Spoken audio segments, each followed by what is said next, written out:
আচ্ছা, আপনার কি মনে হয় ধ্যান করতে বসলে মন কেন পালায়?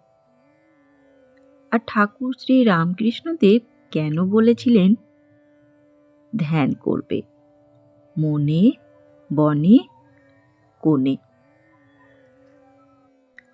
আজ আমরা শুনব ঠাকুরের সেই গভীর শিক্ষা, যা জানলে জপ ধ্যান বদলে যাবে। আর শেষে ঠাকুরের মন ধরার 3টি কৌশল বলব। এটা না শুনলে ভুল হয়ে যাবে কিন্তু। চলুন তাহলে শুরু করি। প্রথমে আমরা জানব ধ্যান করবে মনে, বনে, কোণে মানে কি। দেখুন, ঠাকুরের এই কথাটা খুব সহজ মনে হয়, কিন্তু আসলে এটা মন নিয়ন্ত্রণ করার পদ্ধতি। শব্দগুলো ভাঙলে এরম হবে। মনে মানে মনটা ভেতরে আনা। বনে নির্জনতা, প্রকৃতি, শুদ্ধ পরিবেশ। কোণে একা হও, ভিড় থেকে সরে এসো। মানে ধ্যান শুধু বসে থাকা নয়, ধ্যান মানে মনকে একটা নির্জন আশ্রয় দেওয়া। ঠাকুর এখানে বোঝাতে চেয়েছেন, যেমন শিশুকে পড়াতে চাইলে তাকে বাজারে বসিয়ে পড়ানো যায় না, ঠিক তেমনি মনকে ঈশ্বরের দিকে আনতে হলে মনকে একটা আলাদা জায়গা দিতে হবে। মনে, বনে, কোণে। এখানে ভাববেন না কিন্তু যে এবার জঙ্গলে যাব কি করে। এর সহজ ঘরোয়া সমাধান একটু পরেই দিচ্ছি।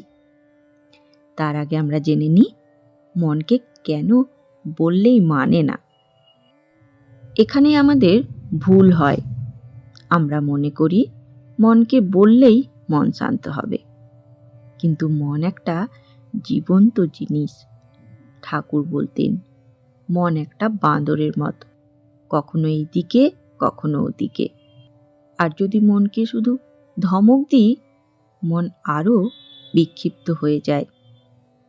বাস্তব কথা, আপনি যখন জপে বসেন, হঠাৎ পুরনো কষ্ট, অসমাপ্ত কাজ, ভয়, রাগ, স্মৃতি, দুঃখ সব উঠে আসে। এটা কোনো ভুল নয়, এটা হলো মনের ভেতরে জমে থাকা তরঙ্গ।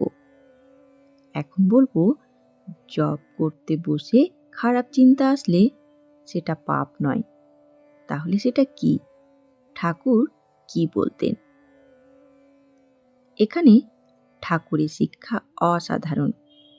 ঠাকুর বলতেন বাতাস আটকানো যায় না, কিন্তু বাতাসের দিক পাল্টানো যায়।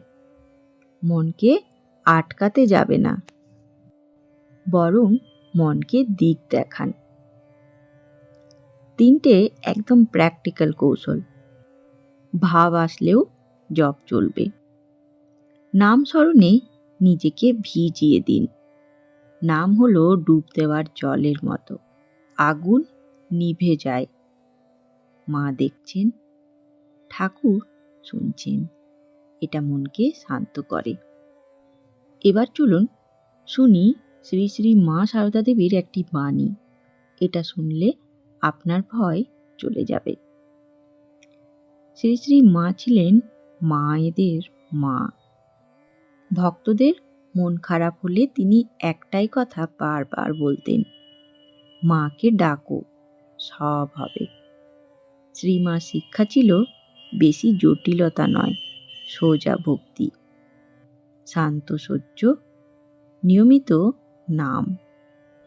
শ্রী শ্রী মা মন নিয়ন্ত্রণ পদ্ধতির জন্য বলতেন, ধীরে ধীরে হবে, তাড়াহুড়ো করিস না।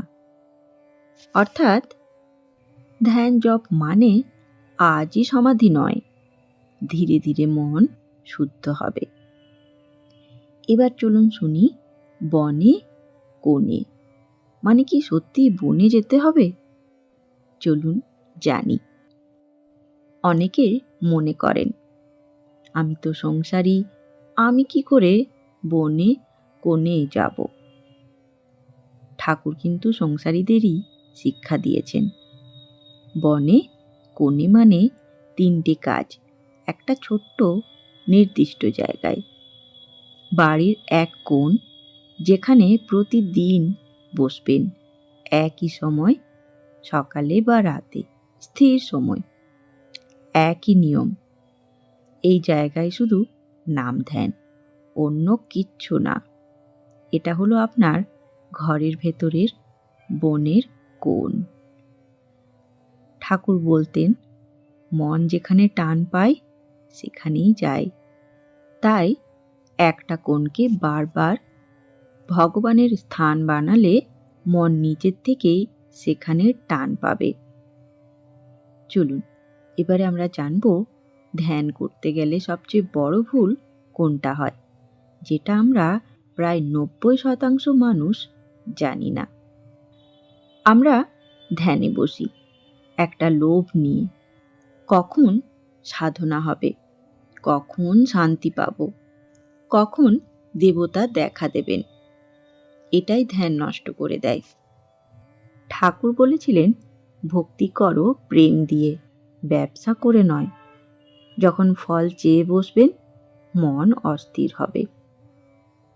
তাই সঠিক পদ্ধতি হলো, আজ আমি শুধু নাম নেব, আজ আমি শুধু মাকে ডাকব। ফলটা ঈশ্বরের হাতে। আপনি মনকে ধমকাবেন না, মনকে মমতায় ডাকবেন। যখনই মন অস্থির হবে তখনই ভাববেন, ভয় নেই, ঠাকুর আছেন। আজ আমি শুধু নাম নেব, আজ আমি এসেছি মাকে ডাকতে। এগুলো 7 দিন বলুন, দেখবেন মন ধীরে ধীরে বাধ্য হবে। কারণ মন শুধু আদেশ মানে না, মন ভালোবাসা মানে।